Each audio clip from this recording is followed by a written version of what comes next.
Ladies and gentlemen, the Joseph Schlitz Brewing Company of Milwaukee, Wisconsin, presents The Halls of Ivy, starring Mr. and Mrs. Ronald Coleman.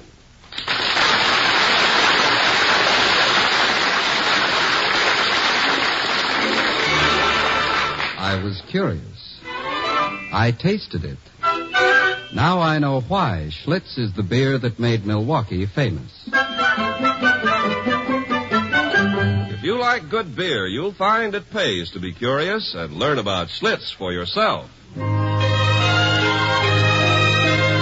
now, The Halls of Ivy. We love the halls of ivy that surround us here today, and we will not forget though we be far, far away. Welcome again to Ivy. Ivy College, that is, in the town of Ivy, USA. The last class of the day has been dismissed, and both students and faculty are relaxing. In the home of Dr. William Todhunter Hall, president of Ivy, and his wife, formerly a shining light of the London stage, Dr. Hall is lying on the couch, and Mrs. Hall is sitting on the floor beside him, going over the afternoon mail which arrived a few minutes ago. Well, here's the last of the lot. It's an invitation to tea. What reply shall I make? What does it say? On Saturday the 16th, Mrs. Millicent Foster will be at home between 4 and 6. Dr. William Hall, likewise. That's rather a crisp refusal, don't you think? I mean, for someone as rich as Mrs. Foster. Now, what happens to a college president who misses a chance to wangle an endowment? Well, the established procedure, I believe, calls for his board of governors to form a hollow square, snip off his buttons, and drum him out of the service. Well, unless, of course, he can prove it was not his fault. If he can do that, then the board naturally takes that into consideration. I see. What do they do then? Well, then they form a hollow square, snip off his buttons, and drum him out of the service. And he and his wife are never... Just rub my back a little. No, a bit to the left. That's it. And he and his wife are never again seen in academic circles. They become flotsam and jetsam on the stream of life. You know, I think you ought to accept Mrs. Foster's invitation. She's apt to be very receptive to your ideas about building Ivy. Well, why should she be? I've never even met her. Have you forgotten what that magazine article said about you last week? Toddy, your cheesecake. Well, Victoria, now. What was that line? No ineffectual intellectual he. Oh, Victoria. And that caption beneath the photograph. Sexy prexy. Now, Victoria, please. The tone of that article was entirely incommensurate. The article contained a great deal of truth. But the tone of that article was entirely... Toddy, face it. You're an attractive human being. The tone of that... Well, anyway, it's nice to have you think so. Well, I'm sure I'm not the only one. Girls must always have found you attractive. And tell me that before you met me, you never dilly-dallied. Dillied, perhaps, Victoria, but I never dallied. I think we might bring this discussion of my personal charms to a close by accepting Mrs. Foster's invitation to tea. There. One moment while I note it down. There. No hollow square for you. Your regimental buttons are quite safe. Well, as far as we know. However, I think... answer the phone, will you, Victoria? Certainly, if I can find it. Oh, this happens every time. That phone is never twice in the same place. Now, Toddy, it'll turn up sooner or later. Let it sight for one moment and off it scampers on a frolic of its own. It's not under the coffee table. No, never mind, Victoria. I see it. Where? On the telephone table, of all places. Dr. Hall speaking. Oh, yes. Good afternoon, Mr. Merryweather. This is an unexpected With whom? No, I've never met him, but of course his reputation... Oh, yes, by all means, do. Goodbye. Mr. Merryweather, he's on his way over. Oh, good. I adore Mr. Merryweather. I wish all the members of the Board of Governors were like him. Did I tell you what he said to me last time he visited? As he was leaving, he pinched my cheek, looked deeply into my eyes, sighed an enormous sigh, and said, Gad, ma'am, what I wouldn't give to be 70 again. Chester Bromley is with him. Chester Bromley. I don't think I know him. Well, he's perhaps the greatest authority on Shakespeare since Kittredge of Harvard, and one of the finest pedagogues this country has ever produced. I wonder what Merryweather has on his mind. Do you suppose the board is displeased about something? Oh, no point fretting, Toddy. Think about something else. Tell me more about Dr. Bromley. He's the best kind of academician. He has real love for his subject, and what is even more admirable, he can communicate his enthusiasm and fire to his students. He may want to reopen the whole matter of breakage in the physics lab. Dr. Bromley? No, dear, Mr. Merryweather, he can't seem to understand that with the increased emphasis on the sciences, the expenses are bound to mount. I wish we could have him here at Ivy permanently. Mr. Merryweather? No, darling, Dr. Bromley. He's unearthed more truth about his subject matter than any other researcher in the field. I don't suppose you know there's no foundation whatsoever to the story that he was horsewhipped for poaching deer when a boy. Dr. Bromley or Mr. Merryweather? William Shakespeare. He's on third. Who's on third? Who's on first? I could use a cup of tea. Very confusing, the whole thing. Philip! You know, it's only recently that Bromley has received the recognition he deserves. Most of his life he taught at third-rate schools throughout the country. Not until Oxford invited him to lecture did the academic world realize what a great man he really is. Did you call, Mum? Yes, there'll be 4 for tea. Yes, ma'am. One moment, Penny. Toddy, did you know Penny was born and bred in Shakespeare's hometown? Really? Stratford-on-Avon? Mm-hmm.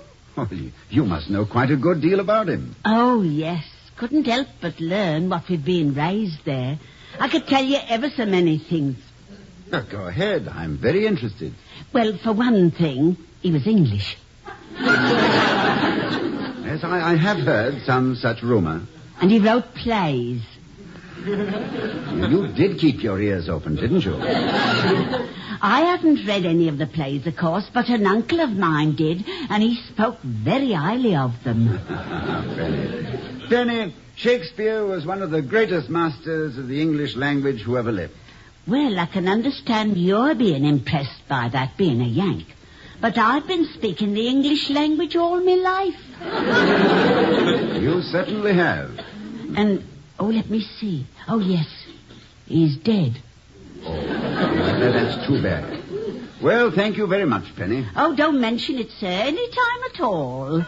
Oh, excuse me, sir, the door. I'm sorry, dear. I'm afraid Penny didn't help much. No, I wouldn't say that she had made my regimental buttons any more secure, but it was a good try, Vicky. Toddy, quick, before Dr. Bromley comes in, tell me more about him so I can talk to him. Well, one of the things he did was to clear up the mystery of the second-best bed. The second-best bed? Yes, you see, Shakespeare was quite wealthy when he died, and yet, in his will, he left his wife only his second-best bed. Scholars speculated for years about that. Yeah, I bet the neighbors did, too. Yes, Penny. Mr. Merryweather, sir. Oh, thank you, Penny. Good afternoon, Mr. Merryweather. Hello, Hall. Good to see you again. More than good to see you, ma'am. Oh, thank you, Mr. Merryweather. You're looking very fit. Feeling very fit. Winked at a pretty girl this morning. She winked right back. Thing like that's a tonic to a man my age. Well, isn't Dr. Bromley with you? Oh, he'll be here later. He's inspecting the library. I couldn't wait to have a business appointment a little later. Dr. Hall, I have good news. I've got Bromley on the verge of joining our faculty. No. Yes. I was introduced to him. Remember that opening in the English department? Decided he was the one to fill it. Oh, that's wonderful. How in the world did you manage? I've heard he's turned down scores of offers. Well, simply reasoned with the man. Look here, I said, and so on and so on and so on. Yes, he answered, but what about this and that? Well, it's all very good, I said, but it carries no weight whatsoever when you take such and such into consideration. And that clinched it. Yes, I can see where it would. It's a very potent argument. Anyway, I persuaded him to visit Ivy for a few hours, and all you have to do is wind up the deal. But I still don't understand. Surely some of the positions he's rejected carry much larger salaries than anything we can offer. Well, he mentioned that, but he added it was no criterion. He seems to place all the weight on the fact that not one of the college presidents with whom he's spoken since his return from Oxford could answer a very simple question. Not one. It's shocking, don't you think? Oh, I should be very interested in knowing what the question is. What was it again? Oh, yes. What was William Shakespeare like personally? Just tell him that in these hours. Oh, Mr. Merryweather, let me assure you that is not a simple question. I've no idea why Dr. Bromley would accept or reject a post on such a fantastic basis, but no one has ever answered that question to anyone else's satisfaction. We have no way of knowing what Shakespeare thought or felt about anything. Oh, I don't agree. Now, what about that line in, I forget which play, where, what's his name, says, and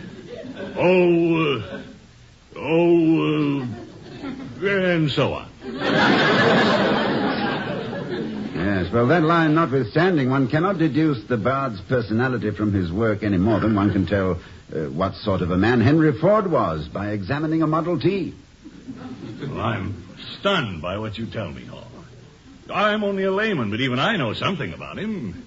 He was an excellent businessman, shrewd market manipulator. Well, now, from which of his plays did you get that information, Mr. Merryweather? Mrs. Hall, I appeal to you. No, please don't. I don't know anything about him. Never even had a walk-on in one of his plays. He wrote in so few dance routines. I don't know what to say. Why, I've already telegraphed the other members of the board. We'd signed up Bromley. Wasn't that a trifle hasty, Mr. Merryweather? Well, I suppose it was, but I've always had such confidence in your ability. Till now. Well, I'm sorry to disappoint you, but under the circumstances, it's unavoidable. I suppose so. I'll try to make that very clear to the rest of the board. Well, must be going. I'll inform you of Bromley's decision as soon as I've talked to him. It's hardly worth the trouble, is it? Oh. Good afternoon, ma'am. Good afternoon. Oh, one moment, Doctor. What is it? Your sleeve, allow me. One of your buttons. Hanging by a thread. Good day.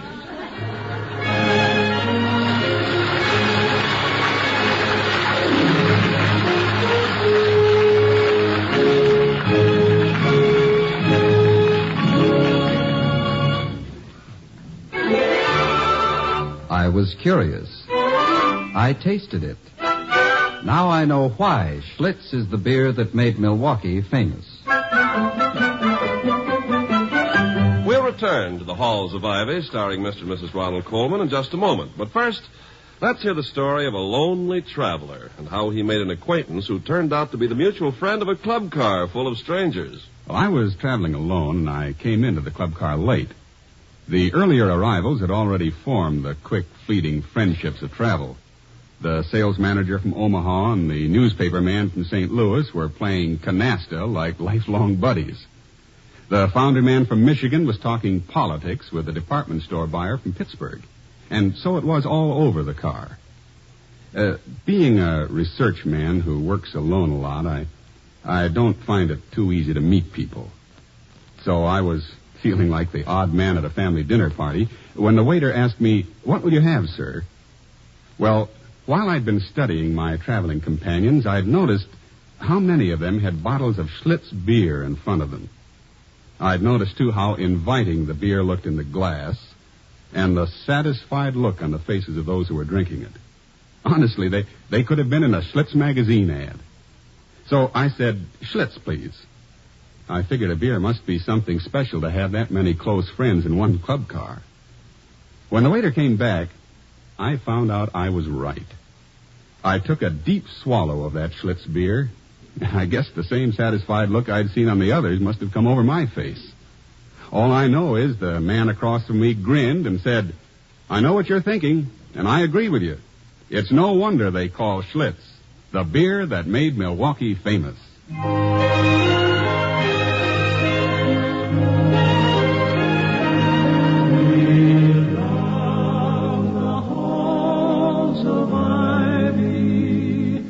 That surround us here today. To be or not to be, ready to answer Dr. Bromley's question. That's what's troubling Dr. Hall, as he says, "Oh, the devil should I know what Shakespeare is like personally. Merryweather has no reason to expect I should. If at my age I must be a quiz kid, at least let the questions be some... Yes, what is it, Penny? Nothing, sir. I've only brought the tea. You did say tea for 4, didn't you, miss? Yes, I did, but... Because I was wondering whether there's enough hot water. There is indeed. Plenty of hot water. Plenty. Professor Hall? Yes? Regarding what we was talking about before, Shakespeare, I've remembered something else. They referred to him as the Bird of Avon. They may shortly refer to me as the dead pigeon of ivy. Thank you, Penny. That'll be all. Yes, sir. Would you like some tea now, Toddy? Oh, I think we'd better wait for Bromley. He's certainly taking his time about it, isn't he? Well, after all, life around a college is always leisurely. Yes, it is. Are you ever sorry you married into such a life? Don't you sometimes find it boring? Toddy, let me tell you something. Before we met, I'd been proposed to by a big game hunter, a test pilot, and a chemist doing research in high explosives. And frankly, compared to the pickles in which you find yourself, I suspect any of them would have been good and dull. I don't think I'm in such a bad predicament this time, Victoria. It's only that it may be one of the straws piling up to the one that breaks the camel's back. I never know when the members of the board may start sharpening their snippers and licking their chops with eagerness. You're getting very careless with your similes, Toddy. Or are they metaphors?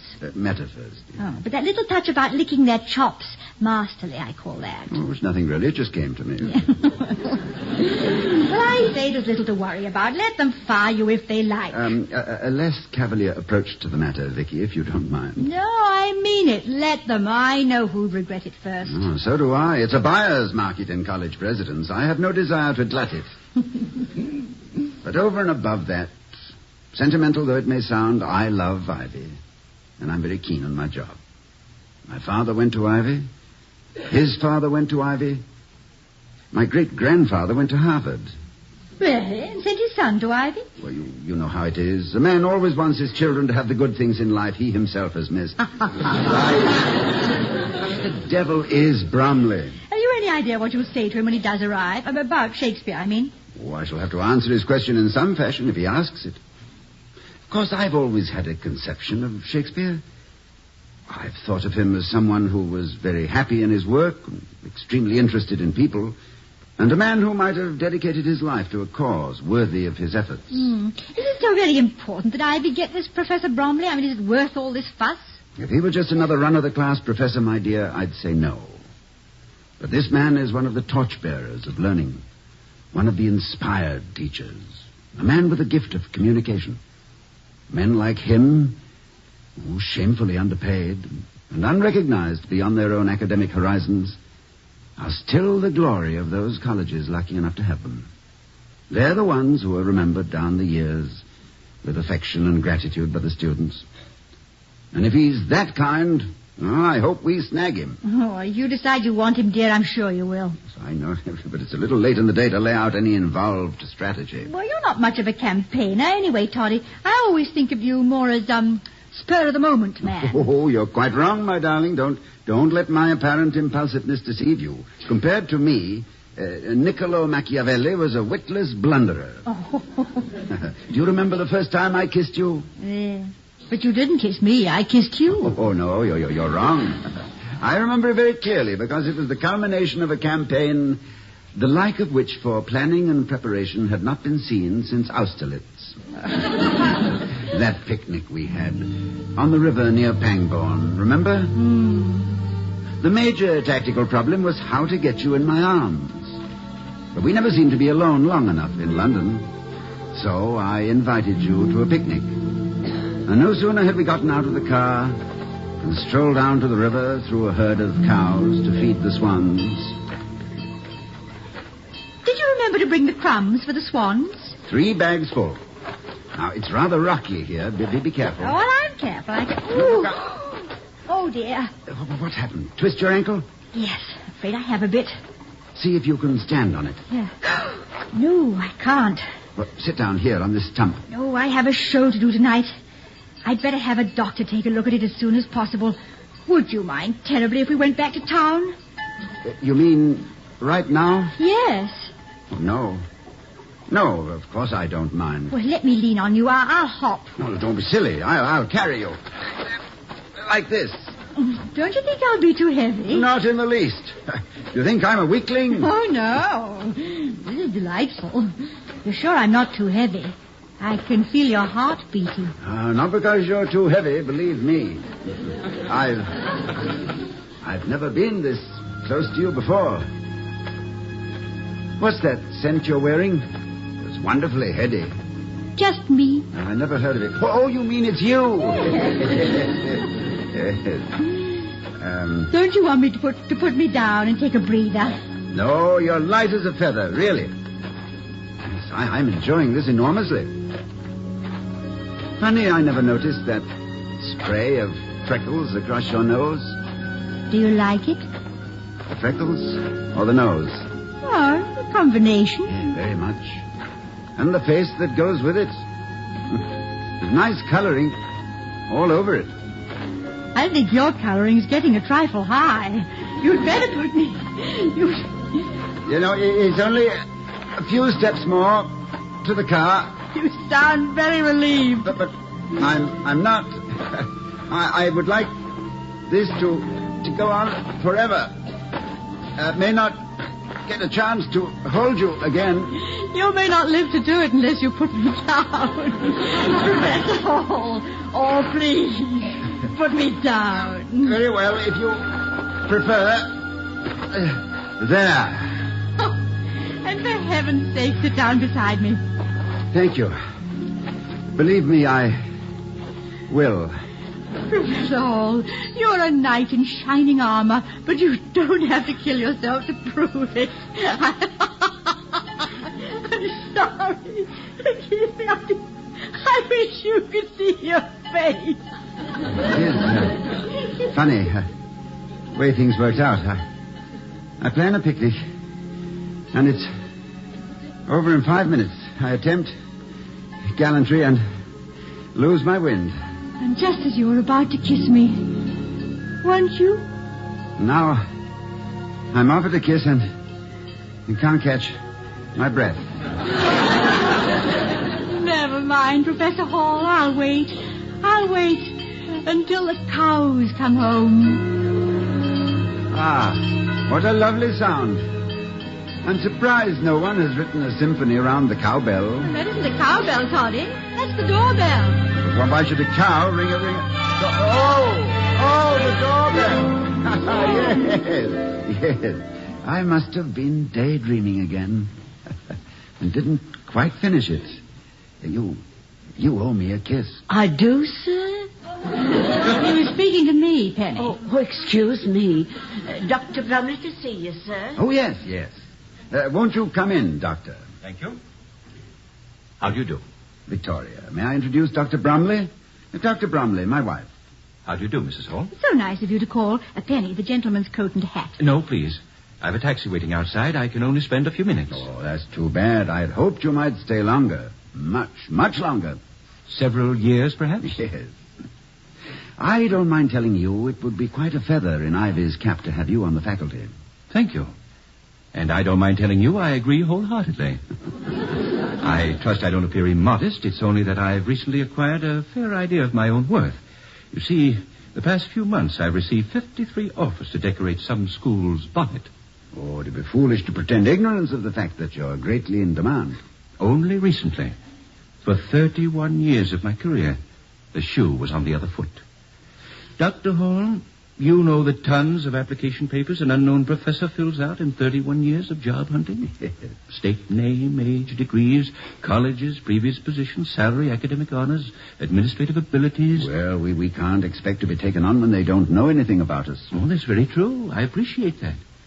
But you can't expect me not to enjoy the turning of the tables now that I've acquired the stature that permits me to ask the questions.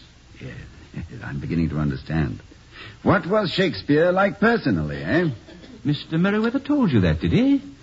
Well, can you answer it? Tell Dr. Bromley what you've always said, William. That Shakespeare was a man who felt he'd never received the honors due to one who stood at the top of his profession. This colored his entire life. Victoria, How in the world did you know? Dr. Hall, that's precisely the conclusion I've reached after half a lifetime of intense study. How in the world did you know? You mean... Why... It's obvious. You take my breath away. I should like to discuss this matter further with you. How about letting me stay for dinner tonight? Oh, but of course. Please stay. Just let me go outside and dismiss my taxi. I'll be right back. Don't go away. Excuse me, Toddy. I want to tell Penny there'll be 3 for dinner. No, wait. Victoria, how the devil did you know the answer? What do you know about Shakespeare? All I know about Shakespeare, Toddy, is that Sir Laurence Olivier did a lovely job with Hamlet. Yes, I know. But you see, I do know a little about people.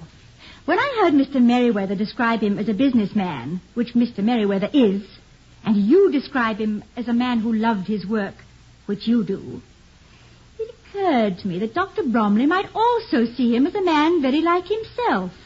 That's all. Excuse me, I simply must tell No, 1 minute, Vicky. I want you to say all that again. Yeah, well, later, Toddy. Why don't you phone and see if you can reach Mr. Merryweather with the good news? I will. I'll be back with you in a few minutes.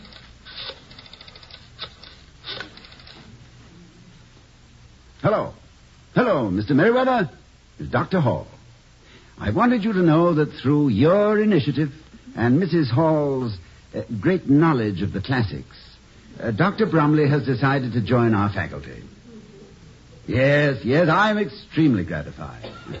Anything I have done is, as my students would say, strictly off the cuff. Which reminds me, Mr. Merryweather, remember that loose button on my cuff? I fixed it.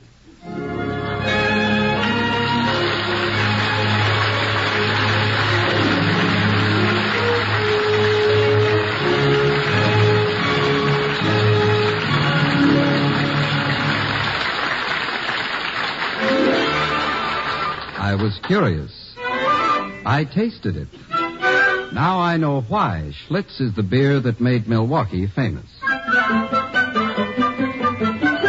And here again are Mr. and Mrs. Ronald Coleman. Darling, you signed him up. I knew you'd do it. My dear girl, like most men, I am capable of some amazing self-delusions, but not on this score.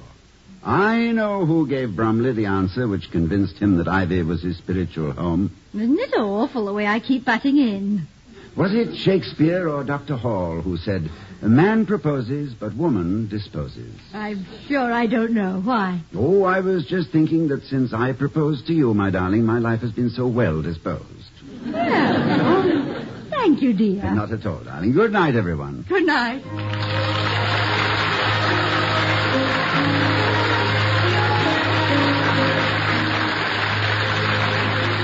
We'll be seeing you next week at this time at the Halls of Ivy, starring Mr. and Mrs. Ronald Coleman. The other players were Willard Waterman, Gloria Gordon, and William Johnstone. Tonight's script was written by Walter Brown Newman and Don Quinn. The music was composed and conducted by Henry Russell. The Halls of Ivy was created by Don Quinn, directed by Nat Wolfe, and presented by the Joseph Schlitz Brewing Company of Milwaukee, Wisconsin. Ken Carpenter speaking. Oh, we love the halls of ivy that surround us here today, and we will not forget, though we be far, far away.